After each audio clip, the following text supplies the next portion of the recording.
ভারতের ক্ষেপণাস্ত্র হামলার জবাব দিতে এবার পূর্ণ স্বাধীনতা দেওয়া হলো পাকিস্তানি সেনাবাহিনীকে। ইসলামাবাদের প্রধানমন্ত্রী শাহবাজ শরীফের নেতৃত্বে এদিন এই সিদ্ধান্ত নেওয়া হয়।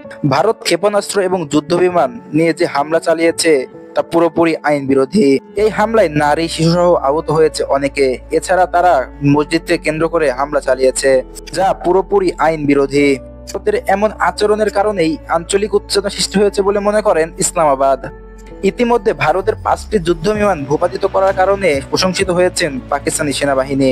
ইসলামাবাদের প্রধানমন্ত্রী বলেন, ভারত যদি আবারও আক্রমণ চালায় তাহলে পাকিস্তানি সেনাবাহিনী এবার আঙ্গুল চুষবে না, তারাও পাল্টা জবাব দিবে। ইসলামাবাদ বলছে, জাতিসংঘের 51 নম্বর অনুচ্ছেদ অনুযায়ী তাদের নিজের দেশের আত্মরক্ষা করার অধিকার রয়েছে।